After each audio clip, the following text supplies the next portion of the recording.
जय श्री राम दोस्तों, स्वागत है आपका फिर से विकी जी ब्लॉग में।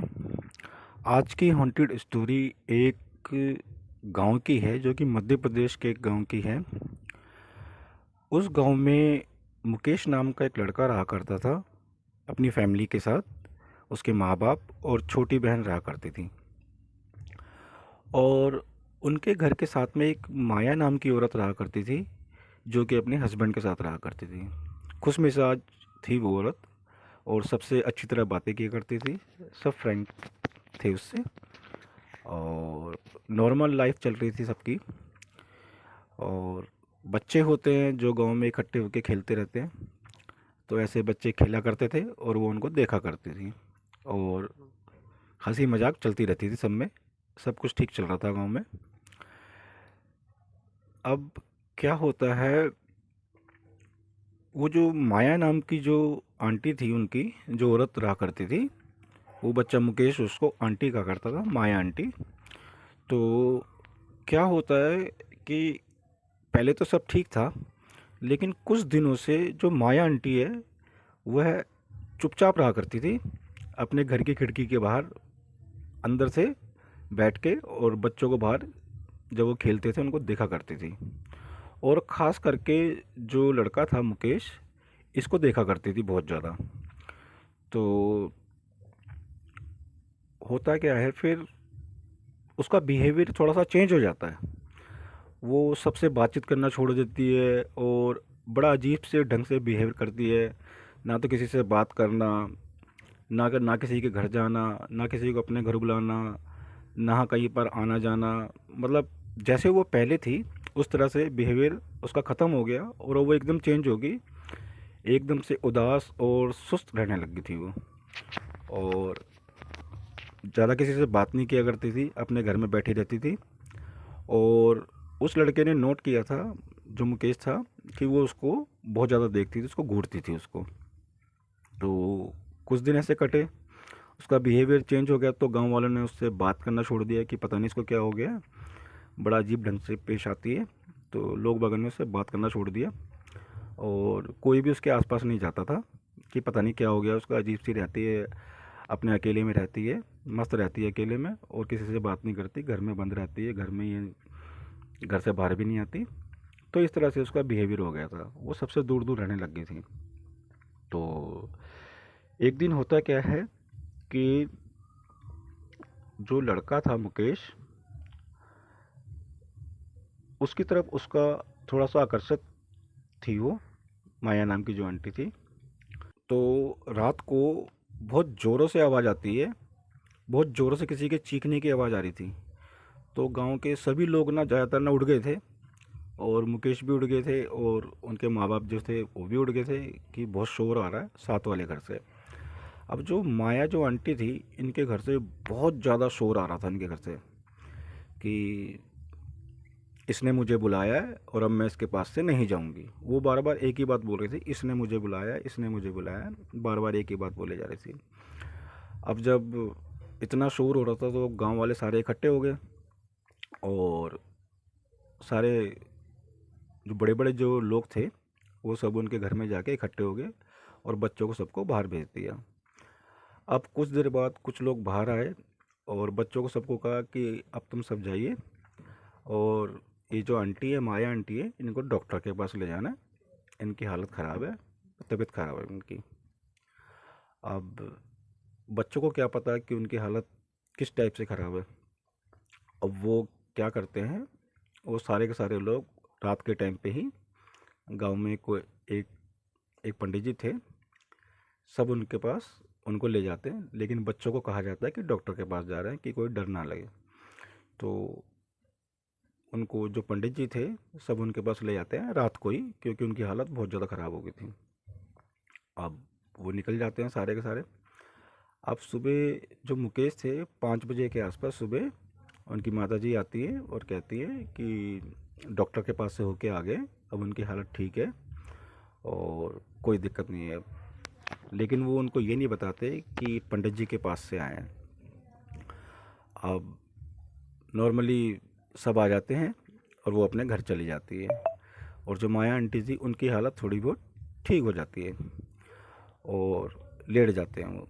अब फिर जो उनके हस्बैंड थे, माया के हस्बैंड, वो मुकेश के घर आते हैं और उनकी माता जी थी, उनसे बात करते हैं कि हुआ क्या था। तो उसके हस्बैंड बोलते हैं कुछ दिनों से इसका व्यवहार थोड़ा सा अजीब सा हो गया था। ये खाना वाना खाने में जब इसको बोलते थे खाना खा ले, तो कहती है मेरे को खाली मीट ही खाना है।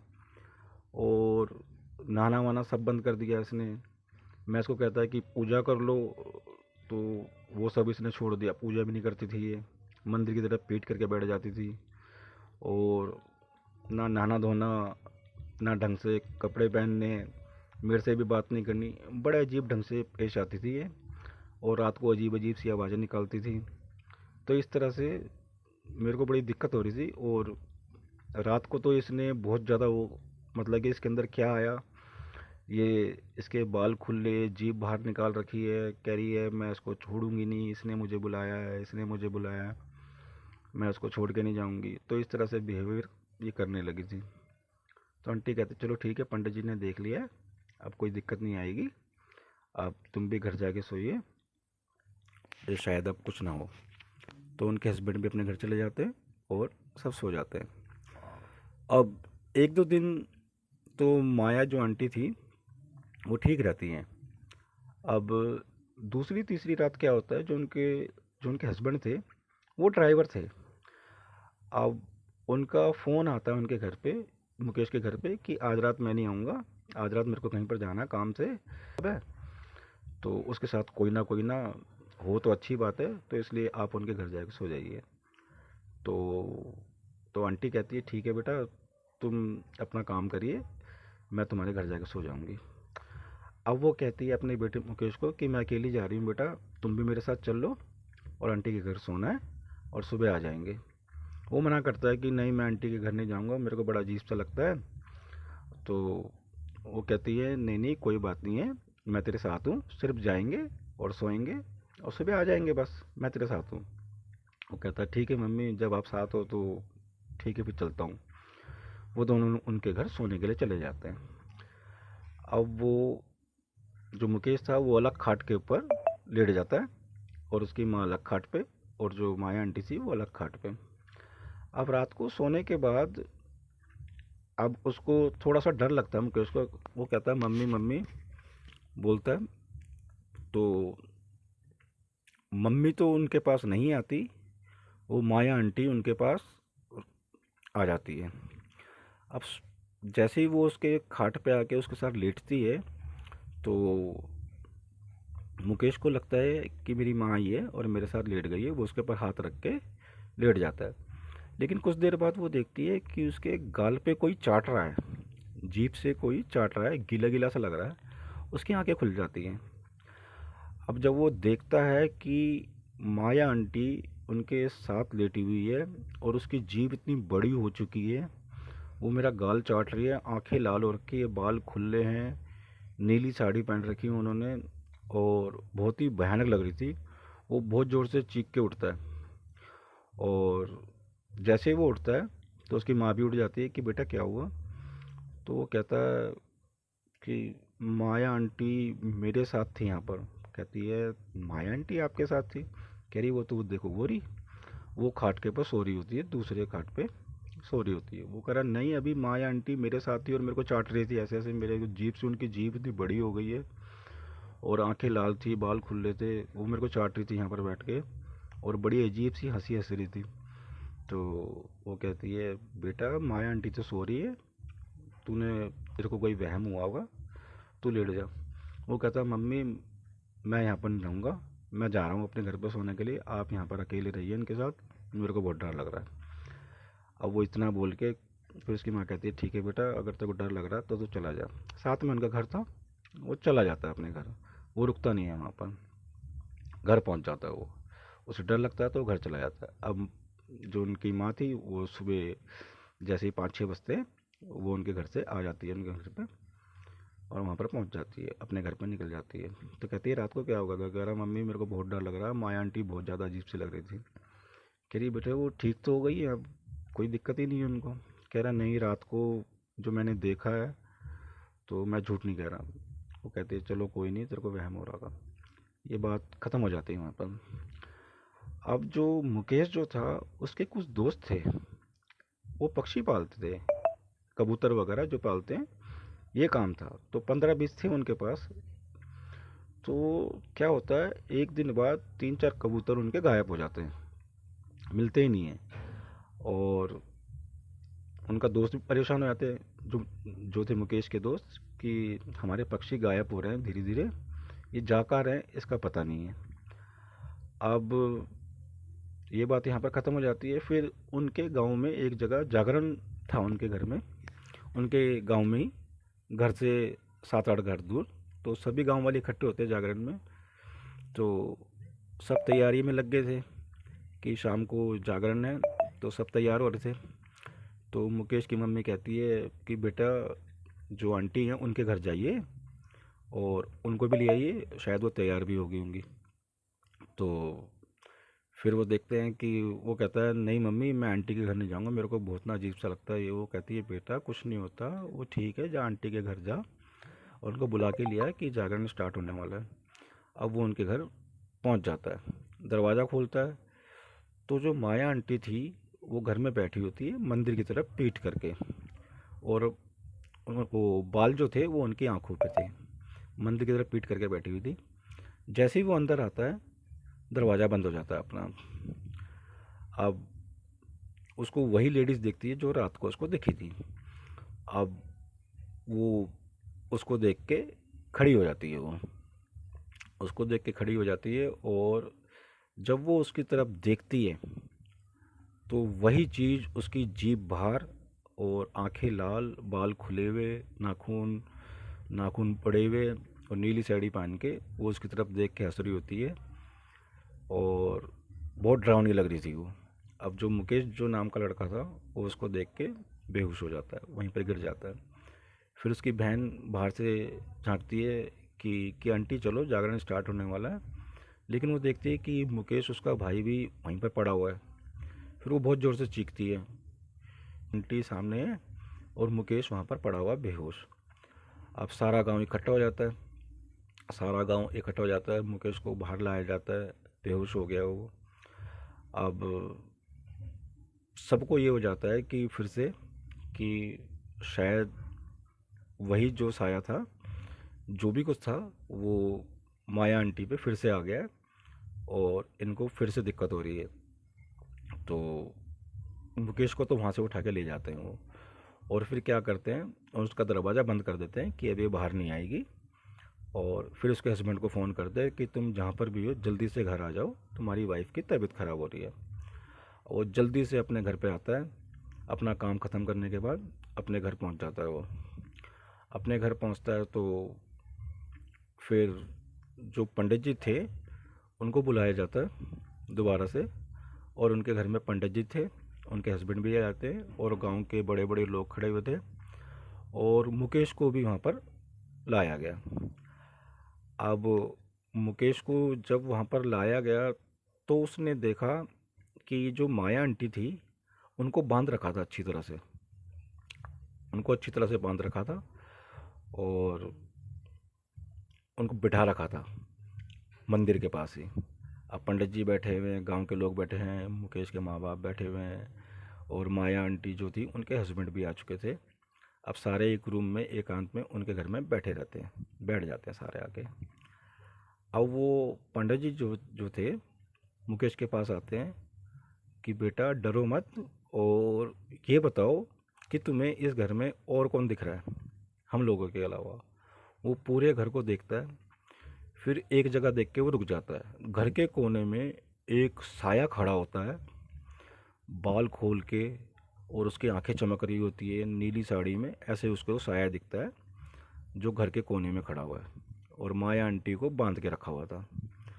तो वो कहता है पंडित जी, मेरे को एक औरत दिखाई दे रही है, और ऐसे ऐसे वहाँ पर कोने में खड़ी हुई है, और वो मेरी तरफ ही देखे जा रही है घूर घूर के। तो पंडित जी कहते हैं उनके माँ बाप को और उसके हस्बैंड को कि ये तो माया तो एक बहाना है, उसका मेन शिकार ये लड़का है मुकेश। कह रहा अब हमारे को माया को ही बचाना है और मुकेश को ही बचाना है, लेकिन उससे पहले हमें ये कौन है इसके बारे में पता करना है और इसकी डिमांड क्या है। तो पंडित जी अपना मंत्र साधना स्टार्ट करते हैं और यज्ञ करने बैठ जाते हैं। वो थोड़ी देर बाद वो जल लेके आते हैं और माया के ऊपर डालते हैं और पूरे घर में डालते हैं। तो जो साया था, अब उसको कुछ थोड़ी दिक्कत होती है, तो वो कहते हैं कि क्या नाम से, तू इसको परेशान क्यों कर रही है, इन दोनों को, तेरे को क्या चाहिए। तो वो कुछ बोलती है कि मुझे ये सामान चाहिए, अगर मुझे ये सामान मिल जाएगा तो मैं चली जाऊंगी। तो पंडित जी कहते हैं ठीक है, तू जो भी तेरे को चाहिए, 1-2 दिन का टाइम दे हमें, हम जो भी तेरे को चाहिए वो ला के देंगे और तेरी जो भी ख्वाहिश है, तेरी जो भी मुराद है, हम पूरी करेंगे, लेकिन अभी तू फ़िलहाल यहाँ से चली जा और 1-2 दिन का टाइम दे हमें। तो वो कहती है ठीक है, अभी तो मैं जा रही हूँ, और 1-2 दिन बाद अगर जो मैंने मांगा तुमने मुझे दिया नहीं तो फिर बहुत बुरा होगा। तो कहता है ठीक है, मैं तेरे को देता हूँ, वचन देता हूँ, तो अभी आप जाओ यहाँ से। अब वो उसको उस टाइम तो भेज देता है, उसको अपनी मंत्र साधना से बांध के उसको भेज देता है कि 1-2 दिन के अंदर जो भी तेरे को चाहिए हम तेरे को ला के देंगे। अब वो चली जाती है। फिर वो उस माया भी होश में आ जाती है। अब वो माया से पूछते हैं कि आखिर तुम्हारे साथ ये हुआ क्या था, ये साया तुम्हारे साथ कहाँ से आ गया। तो माया बताती हैं कि हमारे घर में बच्चा नहीं है, बच्चा नहीं हो रहा है इतने टाइम से। तो जो पहाड़ी के ऊपर जो मंदिर है, मैं वहाँ पर गई थी, और जब मैं मंदिर से आ रही थी तो मुझे एक औरत मिली है, और उसने मैंने उसको कुछ नहीं बताया, उसने मुझे देखते ही कहा कि बच्चा चाहिए तेरे को, तू बच्चे के लिए आई है ना यहाँ पर। तो वो कहती है हाँ बच्चा चाहिए मुझे। तो कहती है कि बच्चा चाहिए ना, तो मेरे साथ चल और तुझे जल्दी बच्चा हो जाएगा, और 100% है कि बहुत जल्द तेरे को बच्चा हो जाएगा, तो मेरे साथ चल, और एक साधना है वो करनी पड़ेगी, और बस तुझे कुछ नहीं करना, बस मेरे साथ चलना है और जल्दी तेरे को बच्चा हो जाएगा। तो वो उसे जंगल के अंदर ले जाती है, बहुत अंदर जंगल में ले जाती है, और बहुत घने घने पेड़ होते हैं। और जब वो वहाँ पर जाके देखती है तो वहाँ पर 4-5 औरतें और बैठी होती हैं, वही नीली साड़ी में सारी की सारी, और उन्होंने अपनी आंखों के आगे बाल कर रखे होते हैं, सबका मुंह छुपा होता है। अब वो औरत उसको कहती है, माया को, कि इतनी सारी औरतें बैठी है, इन सबको बच्चा चाहिए था, इन सबकी मुराद पूरी होगी। तो कहती है कैसे। कह रही है बस एक काम करना पड़ेगा तेरे को, जो ये जो औरतें बैठी है, किसी भी औरत के सामने से एक छोटा सा पत्थर लेके उसको खाना है तेरे को, निगलना है तेरे को अंदर, और तेरे को बच्चा हो जाएगा। वो कहती है बस इतना सा काम। कहती है हाँ बस तेरे को ये पत्थर निगलना है, उसके बाद तेरे को बच्चा हो जाएगा। अब जैसे ही वो एक औरत के सामने से पत्थर उठा के निकलती है, तो उस लेडीज़ का बाल ऊपर हो जाते हैं, और वो उसकी तरफ देखने लग जाती है, और वो बहुत डरावनी थी वो औरत, आंखें लाल, वही जीभ निकली हुई जैसे कोई डायन होती है।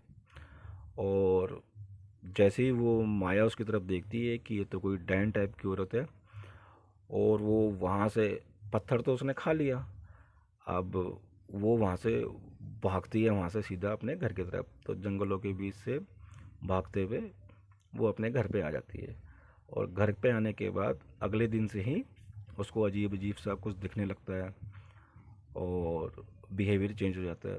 तो वो कहती है ऐसे मैं बच्चे की प्राप्ति के लिए मंदिर गई थी, और वो औरत मेरे को मिली और मुझे जंगल में लेके गई, और इतनी सारी औरतों के बीच में से मेरे को कह रही एक पत्थर उठा के खा जाओ, और मैं खा गई, और फिर ये सब ड्रामा शुरू हो गया। तो पंडित जी को सारी बात समझ में आ गई, तो उन्होंने बोला ठीक है, कोई डरने वाली बात नहीं है, तो इन सब का हल निकालेंगे। तो कहते हैं 1-2 दिन का मैंने उसको टाइम दिया हुआ है, तो करते हैं इसका कोई हल। फिर 1-2 दिन के बाद फिर से माया के घर में सब इकट्ठे होते हैं, उसके हस्बैंड भी होते हैं और गांव के लोग होते हैं बड़े बड़े, सब आके इकट्ठे हो जाते हैं और पूजा स्टार्ट हो जाती है। अब पंडित जी जो थे वो सब सामान ले आए थे उनका। उन्होंने कुछ सामान बताया था, जैसे पान, नारियल, मांस, मदिरा, बहुत सारा सामान था जो वो लेके आते हैं। नारियल था एक उसमें। तो पूजा का सारा सामान था। अब पंडित जी अपना हवन ववन सब कुछ स्टार्ट करते हैं और आधे पौन घंटे तक वो अपना हवन करते हैं, पूजा करते हैं, यज्ञ करते हैं अपना। और फिर वो सारा सामान लेके एक पोटली बनाते हैं उनकी। और जो माया नाम की जो औरत थी, उसके सर से लेके पैर तक 13 बार उसके ऊपर से गोल चक्कर काटते हैं। गोल चक्कर काटते हैं, उनके ऊपर से उसारते हैं 13 बार। और फिर जो लड़का था मुकेश, उसको कहते हैं कि तुम्हारे सिर्फ जो उंगली की एक दो खून की बूंदें चाहिए होंगी, सामान लाए थे उसके ऊपर लगानी थी उसकी खून की बूंदें, मुकेश की। और वो सुई से उसकी उंगली पर एक छेद करते हैं और खून की कुछ बूंदें निकाल के जो सामान था उस पर लगा देते हैं। अब वो मुकेश को कहते हैं कि बेटा, डरने वाली कोई बात नहीं है और भगवान तुम्हारे साथ है। मेरी ये छड़ी पकड़ो एक हाथ में और ये पोटली पकड़ो एक हाथ में। और जहाँ पर भी ये औरत इस आंटी को मिली थी ना, ये आंटी बता रही है, ये आंटी इधर रहेंगी और आपको ये पोटली और ये छड़ी मेरी तुम लेके जाओ, इससे तुम्हें कोई डर नहीं होगा। और जहाँ पर वो आंटी मिली थी पेड़ के पास, वहीं पर तुम्हारे को सिर्फ ये पोटली रख के आनी है। और ये काम तुम्हारे को अकेले ही करना पड़ेगा, हम थोड़ी दूर तक तुम्हारे साथ आएंगे, लेकिन रख के आपको आनी है। और पीछे पलट के मत देखना, छड़ी अपने साथ रखो, तुम्हारे साथ कुछ नहीं होगा, भगवान तुम्हारे साथ है। अब वो जंगल के अंदर धीरे धीरे चलना स्टार्ट करता है। शाम हो जाती है, थोड़ी सी अंधेरा हो जाता है और गांव वाले बीच में ही रुक जाते हैं। पंडित जी कहते हैं कोई डरने वाली बात नहीं है, सामने ही पेड़ है, अकेले जाओ और ये रख के आ जाओ। अब जैसे ही वो चलना स्टार्ट करता है, उसे एहसास होता है उसके पीछे 3-4 लोग चल रहे हैं।